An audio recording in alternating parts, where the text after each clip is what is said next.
لا إله إلا الله الله الله لا إله إلا الله الله الله لا إله إلا الله الله الله. When it comes to speaking, just three things I will mention very quickly. I'm sure I mentioned this before, I'll mention it again very quickly. If somebody says something in Salah, knowingly, if someone says something that is from the Quran, so words of the Quran, he won't break his Salah immediately unless he did it with the intention of khitab, of responding to something outside Salah. For example, the words Inna lillahi wa inna ilayhi raji'un, are they from the Quran? They are. Someone is performing Salah and they hear that someone has passed away.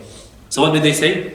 They say Inna, and say it very nicely in a beautiful tune. But the reason they said it wasn't qira'ah, it was what? Yeah, to respond, to express the grief or whatever at the news that they heard. So this would break the Salah. This would break the Salah. Although what they're saying is from the Quran, okay, this would break the Salah because they've responded to someone outside Salah. So somebody says Alhamdulillah, you say Yarhamukallah. Now the words Yarhamukallah not necessarily in the Quran, but it's a dua. Okay, dua is allowed dua is allowed, but if you say Yarhamukallah in Salah, for a person who sneezes outside Salah, what will happen? Your Salah will break. You're not supposed to say Yarhamukallah. Okay, and it's the same as Salam. Somebody says Assalamu alaikum, you don't say Wa alaikum assalam. Okay. Or it could be something that, for example, it's in the Quran, but you're talking to someone outside Salah. So for example, there's someone called Yahya here. Okay, he dropped his book. So what do you say? Ya Yahya khudhil kitaba biquwwa. That's in the Quran, right? Now obviously you're saying it to talk to that person. Yeah? This would obviously break the Salah, even though those words are from the Quran. The second type of speaking we can say is when somebody says something that is not in the Quran. Now regardless of whether he says it to converse with someone outside or not, knowingly or unknowingly, this would break the Salah. Do you get it? And doesn't matter what language it is in. If somebody says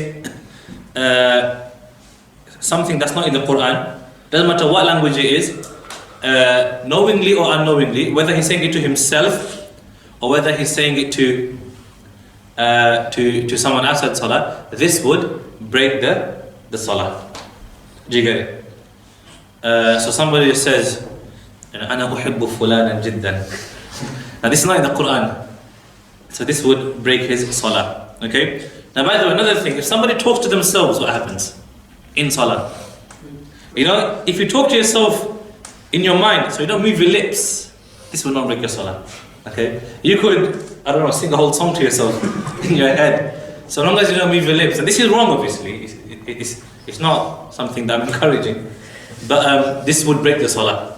Sorry, this would not break the Salah. Thinking about something in your head, so long as you don't move your lips, okay, and by lips that includes your tongue and everything, you know, meaning you don't actually speak, yeah, this would not break your Salah. Actually speaking to yourself would what? Break your Salah. So for example, somebody was going down and he says oh, and oh is a word. It means the word oh. This would break the Salah.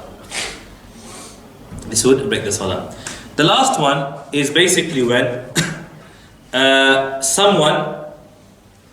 somebody makes dua in a language other than Arabic. Now, making dua in a language other than Arabic in Salah, regardless of which Salah it is, whether it's a Fard Salah or a Nafil Salah, this would what? Invalidate the prayer. You're not allowed to utter anything in any language other than Arabic in Salah. You can make dua in Arabic with the intention of dua, that's fine. You can do so in ruku', you can do so in sujood. So long as it's Arabic, it's fine. And of course, it has to be something that you ask Allah for. So you can't say, and I'll give you examples. You can't say, for example, I can't think of anything now, but something like, oh Allah, let me marry someone specific. Do you get it? Or you ask, oh Allah, أعطني تفاحة. Allah, give me an apple, for example. Yeah, this is wrong. But if you say Allah, Allah maghfirli. Yeah, this is fine. But it has to be in Arabic. You're not allowed to make dua in any language other than Arabic in both nafal and fard salahs. Does that make sense?